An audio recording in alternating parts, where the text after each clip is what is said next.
So I would like to welcome everybody to Unique Peace. We are back from our little hiatus, and I want to say thank you for being patient with me. Thank you for continuing to watch and listen. And today's guest is amazing. His name is Cran Middlecoat. He is a pilot in Australia, and he has an amazing story to share with us. So join me in welcoming Cran. Thank you so much for having me. So you are, as you say, hopeless aviation nerd. So Absolutely. Yeah. you hmm got your pilot's license at 16. And I got my pilot's license. Yeah, at at 16? 16. I was 16. I actually started learning to fly when I was 14. I did that for afternoon school sport. But even before that, I had my hands on the controls of an airplane the day I turned 8 years old. A family friend took me flying, but that helped because my dad was a pilot and also my grandfather was a pilot. So I've got plenty of aviation running through the blood. There you go. There you go. So you also have a unique story that I would like you to kind of walk us through. And you Mm. were flying, you're a professional pilot, so we are light years ahead of 16. Mhm. And you're flying professionally, and you're flying for, I believe, the doctor's service. And I worked for a company who did work for the Flying Doctor Service. So Royal Flying Doctor Service was founded in Australia by Reverend John Flynn to fly and get medical service to those in remote areas of Australia because it's just so isolated out there. And I worked for a company which did the clinics. So we took the doctors, like anyone here in the city, if you've got a chesty cough or you fell off your bike and broke an arm, you go to the GP, you go and see them. Well, that's just not an option out in Western Australia, in outback Australia. So I flew the doctors around on clinics. So every fortnight we'd go to a different location. Ones we mainly went for. I was based in Western Australia, so I went to places like Marble Bar and Nullagine and places like that, and took the doctors for the clinics. And that gave the people living in a remote area the opportunity to have the same health care that we are blessed with in the metropolitan areas. And that and freed the flying doctors, pilots up to do the emergency evacuation type work. And so they weren't held back just doing clinics. I could do those clinics and it'd free up the RFDS pilots and their aircraft, which are like literally flying ambulances, to go out and do the emergency stuff. I didn't need that equipment in my aeroplane, so I'd take the doctors and whatever medications they needed, basically in toolboxes, and we'd do the clinics. that's amazing. And that I'm sure that everyone who participated in that is truly grateful. I And still mean, are. It's still a very, very widely used service. wonderful. But something changed.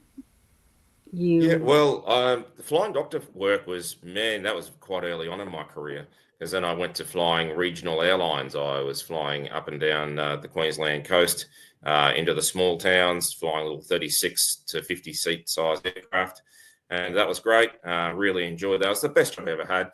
But the allure of these big shiny jets got too much, and I pursued the career flying domestically, flying 177 odd seat aircraft, mainly throughout Australia domestically, a little bit of overseas, and then the pool to go even bigger. I started flying 240-ton heavy jets to places like Hawaii, Singapore, Penang, Osaka, over a good part, mainly Western Pacific Asia was my flying, and really enjoyed that flying. That was something very different. Got to see some really amazing places and some really different cultures, which was really good.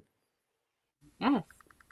And as you're flying, your life suddenly changed when you found yourself in an intensive care unit and not knowing how you got there. Well, no, I knew how I got. That was quite a long story, actually. I was on overnight in Japan, in Narita, and I'd been to the gym that morning, walked down to the coffee shop. I just had my coffee, and I was walking back to the pickup point for the bus to go back to the hotel where I was staying at, and it's like someone had thrown a switch and I was going to collapse. If I don't sit down, I'm going to fall down. It was really horrible. And I'm thinking, if I have to sit down, I'll compose myself. And anyway, I got back and I felt okay. I flew the aeroplane that night back to Australia and went to a doctor and, oh, let's do blood work. And, oh, it looks like you got glandular fever. And then, oh, okay, but take a few weeks off. 9 months later, I was no better. And I went through, I'm not sure how many specialists. Eventually, they did an MRI on my brain and they discovered a lesion about the size of an almond right between the hemispheres of my brain. And that was pretty confronting. And they said, oh, look, it's benign. It won't change. We'll keep an eye on that. We'll do another scan in 12 months and prove it's stable, and then you'll be back flying. Okay, great. It's going to be a bit of a nervous 12 months, but I can manage that. Then after 12 months, it had changed shape a little bit. I'll give it another 12 months. And at that point, it had definitely gotten bigger. They started doing scans every 6 months. And from the middle of 2019 to the end of 2019, this little cyst grew 11 millimeters. It went from 11 to 22 mil. It doubled in size in 6 months. Wow. And it was scary. And that was the point where the surgeon said, look, this is going to get really nasty. We're going to have to operate. And it was the 6th of January, 2020. And I woke up in intensive care, panicked. And then there were seizures, and it was a horrible, horrible experience. And now, and that basically ended my flying career. There is a very slight chance I may get back, but for the time being, it's I had to reinvent myself. And in reinventing yourself, you now help kids. You teach kids. That's my passion. That's my lane, inspiring young people. So I and that was my saving grace. I set up a little business doing flying STEM. I actually call it rocket science. I used to do rocket science at schools, and I still do a little bit of it. I've pivoted more so now to motivational speaking because I found people actually quite enjoy my story and they can feel inspired by it. And if sharing it helps somebody, I'm very happy to share that. And I try to be for young people the person I wish I had when I was their age. As hopeless aviation nerd, as you can see. Always have been. And it was hard to be taken seriously. But I try to be that person who I wish I had when I was in school. That's my lane. That's my passion, is inspiring young people. And that's amazing because in today's generation, that can be challenging. Very much so. Very, very much so. You're competing with a lot of technology and a lot of different avenues within, entertainment and source and such. So God, thank you. Yep. Thank you. And so in doing all of that, what is the biggest lesson you've learned about peace? I mean, I usually start off with, how do you personally define peace for yourself? One of the biggest things I promote, I'm very anti-perfectionism. I don't even believe perfection exists. And I would try to be perfect. Before I came to the light of allowing myself, I'm a human being. Human beings make mistakes. That's inevitable. All right. Trying to be perfect creates such a massive, massive amount of pressure on oneself. So the example I speak about is every airplane has a list of memory items. They're emergency procedures you have to be able to execute from memory. It's when something happens, you don't have time to pull out a checklist. You've got to be able to execute them all from memory. And so I'd record those on my phone as I was driving to work. I'd listen to them. So they're always at the forefront of my mind. And because I didn't trust my brain, read something once and remember, I practiced it constantly. I'd constantly be practicing. And my downfall was I was trying to be perfect.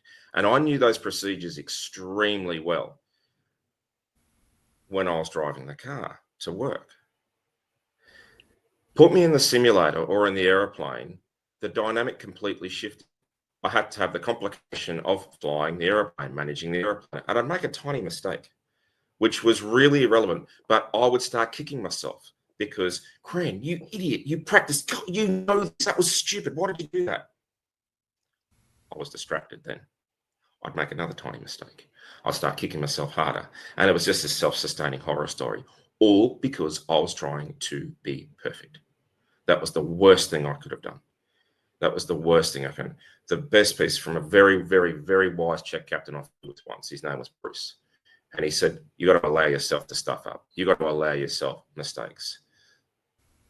And that really resonated with me. So now I have what I call an error budget.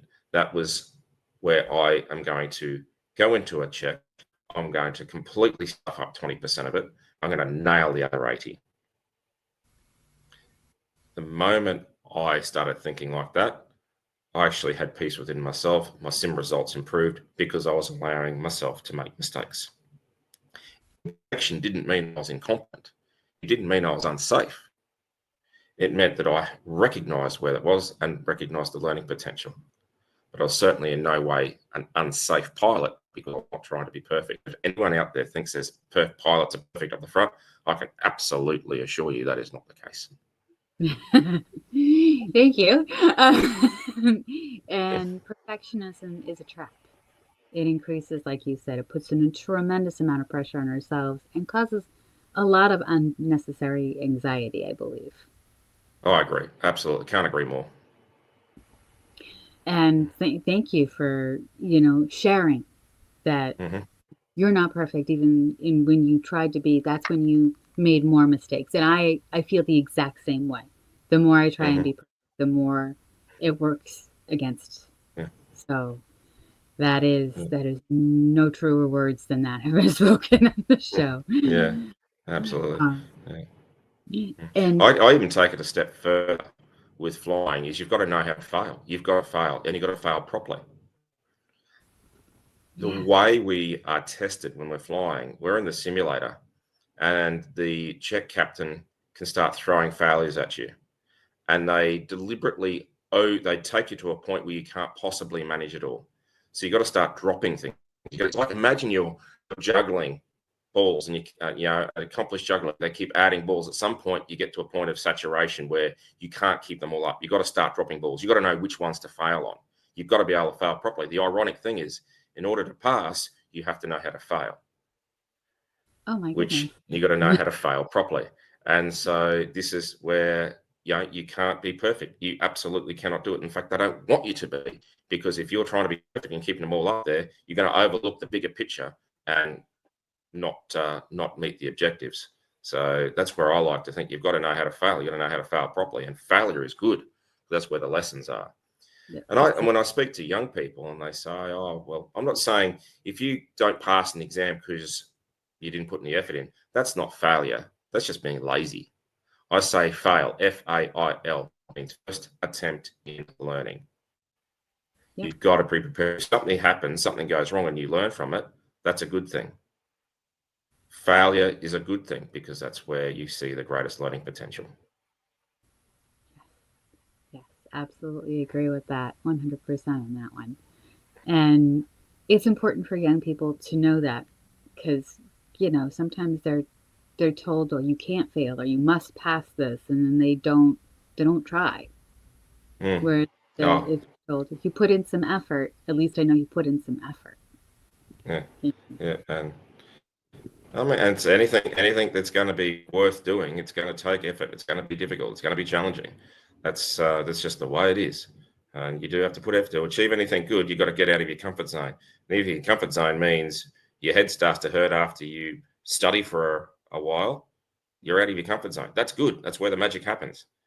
Nothing amazing happens inside your comfort zone.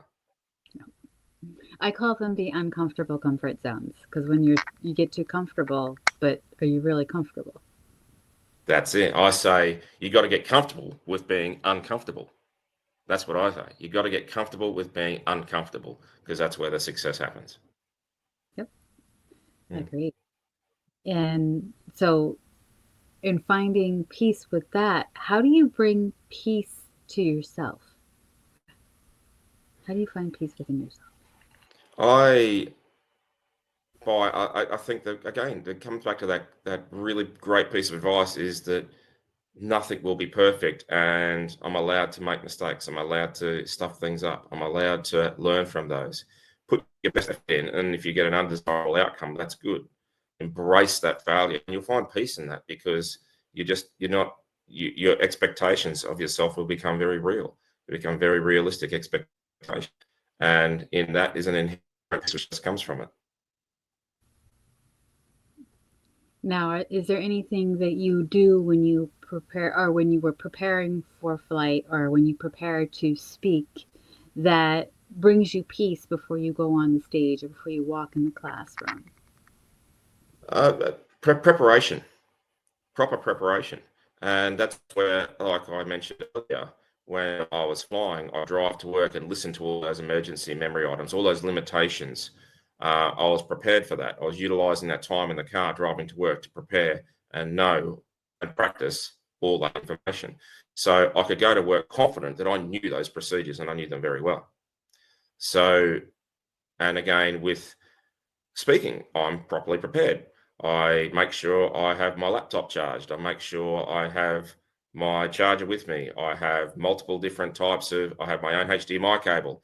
And then if that doesn't happen, well, I've got the presentation on a memory stick. We can use somebody else's computer or something. That proper preparation brings peace.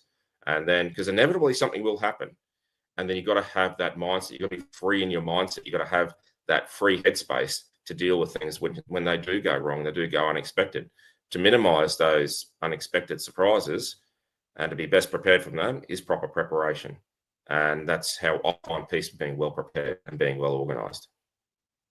That's great, because there have been I'm very much the same way, and there have been times where my son has been unprepared, and it's a lesson. It's a life lesson. It induces stress. It brings on stress. When you are unprepared, it brings on stress. It absolutely does. And speaking of, young people or those you are in front of speaking to, or even in your own life in general, how do you bring peace to others? How do you help others find peace? Staying calm. I tell young people there is 3 superpowers. Like who believes in superheroes? Well, they don't believe in superheroes, but I certainly believe in 3 superpowers. And I think it's mastery. And not many people can really master these 3 superpowers. And those 3 superpowers are being able to remain calm, be patient, and to be an effective listener.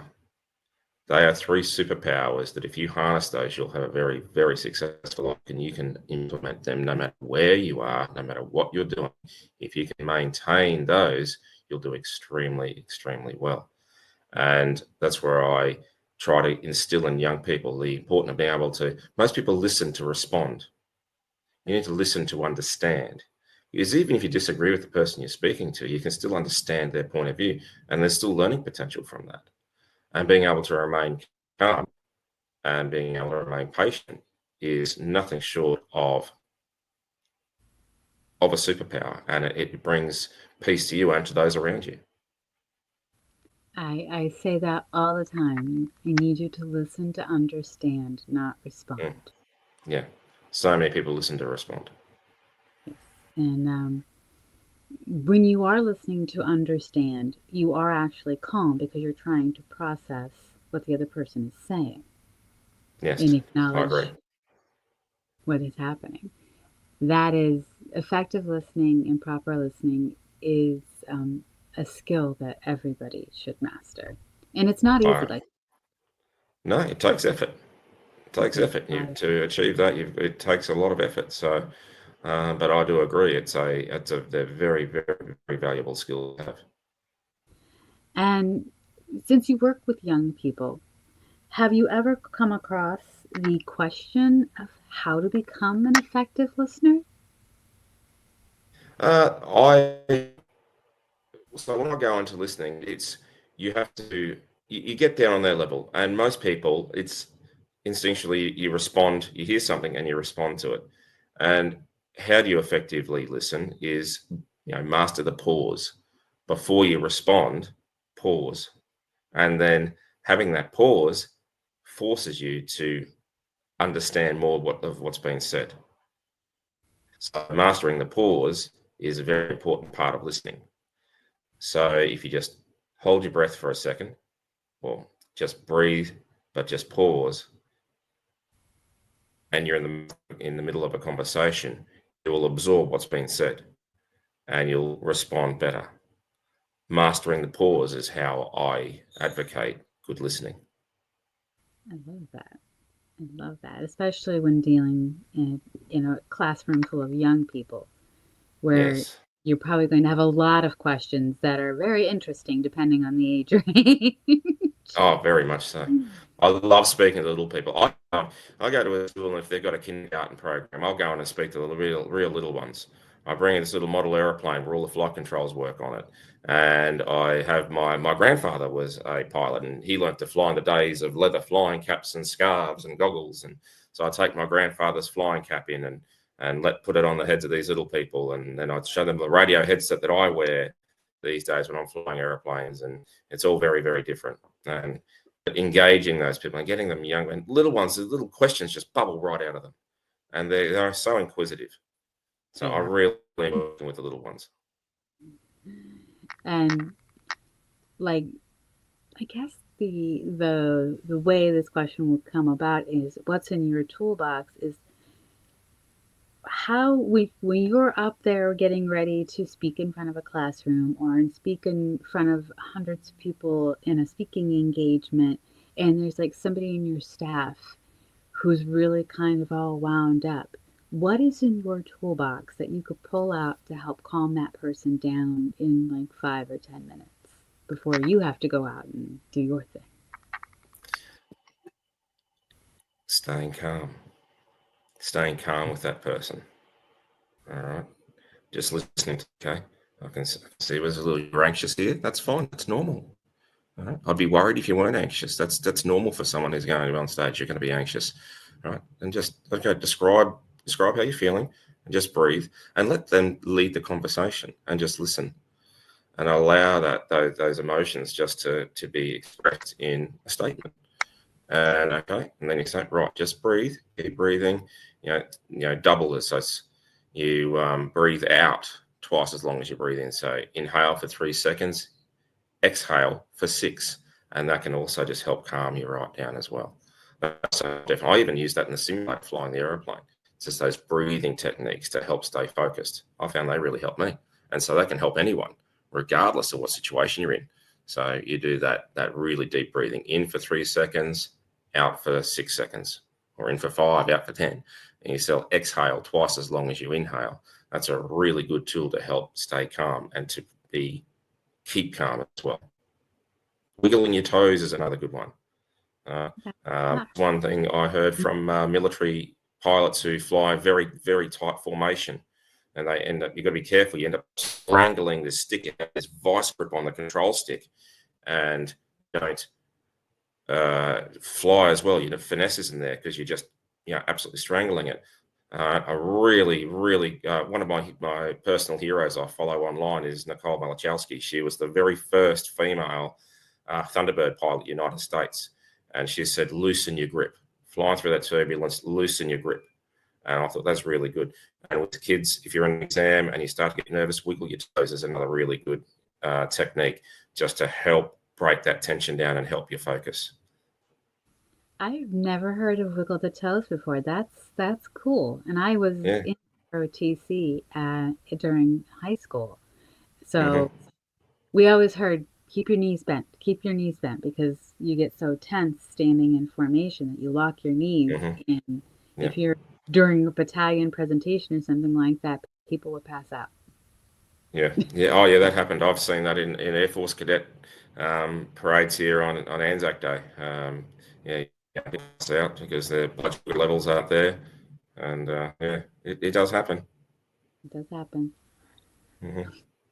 And as we kind of move forward in a peaceful way, is there any additional advice we can provide? You can provide people of any age, of any profession, with, yes, you say keep calm and be mindful of your breathing. Is there anything else that you've learned through your journey and experience that has helped you stay calm and be an effective listener? Embrace failure. It's okay to fail. It is okay to fail. You pick something up for the first time, try juggling. You might be able to throw one ball up and catch it, one ball. Catch it. All right. You're never going to be able to go to some of these amazing jugglers where they're throwing all sorts of things into the air. They started by just juggling one ball. All right. And they failed, and they failed, and they failed. But don't give up on the failure. The failure is where the learning happens. It's okay to fail, right? With the proviso that you're learning from that failure. If you're shrugging it off and it's like, oh, it's too hard and walk away, well, that's just giving up. That's not trying. You know, they say the opposite to success is failure. Well, I don't agree with that. I think the opposite to success is just giving up when it gets too hard. Of course, anything worth achieving is hard. I remember when I first got into the Airbus, I'd flown I had thousands of hours flying, but the Airbus is a different beast. There was a lot of fully computerized aeroplane I'd flown, and there was so much to learn, and I was behind the eight ball. And so outside the comfort zone, the first one you go into is the learning zone. It's into the fear zone, sorry. So the comfort zone, then you're into the fear zone. All right, you're completely out of your depth. You make a lot of mistakes. You keep going, get into the learning zone, and then you get into the growth zone. People say get out of the comfort zone, but what's outside that comfort zone? Well, the first one's fear. The first zone you go into is fear. And anyway, I remember going to the Airbus, and I bounced back between the learning zone and the fear zone for what felt like an eternity, and eventually persisted, worked, practiced, and got into that growth zone. So embracing failure is one of the best things. It's okay to fail because that's where the greatest lessons are. Very true. Very, very true. And a lot of entrepreneurs will let you know that too. It's like, don't be afraid to fail. That's right. I Yeah. mean, if you're failing, at least you're trying. It's Well, like, some people say if you're not failing, you're not trying hard enough. Yeah. right. So, yeah. And just as a fun question, what was the greatest failure that taught you the most so far in life? My greatest failure was trying to be perfect. Fair. Yes, we've That been was my talking about greatest failure. The worst thing I ever did, the most horrendous failure I ever did was trying to be perfect. And eventually I learned, and I think that Captain Bruce, I flew with him, and he said, allow yourself to make mistakes. And that was the best piece of advice I ever got. All right, is to make mistakes. It's okay to fail. If you put your best effort in and you fail, that's great because that's where the lessons are. I agree with Captain Bruce. I agree with you. Yeah. And for any young person listening or starting on a journey, whether you're in the university or starting your first job, it's okay as long as you take in your learning and say, okay, that didn't work. I won't do that next time. Or that didn't work. I'll do this next time. Yeah. And keep working till, if it doesn't work, why it didn't work, and then look at the next options you've got. Absolutely. Thank you, Cran, for this wonderful conversation on peace. My pleasure. Happy to help wherever I can. Nice. And looking forward to learning more about your journey through social media. We can follow you on Facebook. Yes?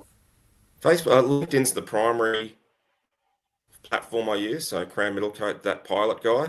And I also publish out the same posts on Facebook, and if it works, also put it on Instagram. But LinkedIn is the main platform I promote. LinkedIn. Oh. And so everybody who is on, you can find Cran on LinkedIn. You can follow him there, learn more about what he does and how he helps and how to book him if you want him to speak at your event. Absolutely. Yeah. That, or just go to cranmiddlecoat.com. Can be found there very easily as well. Wonderful. Thank you, Cran. And I want to put you in the green room for one moment. I'll be right back. Thank you, everyone, for coming back to Unique Peace. Thank you for joining us, and I hope to see you again very soon. Have a great night.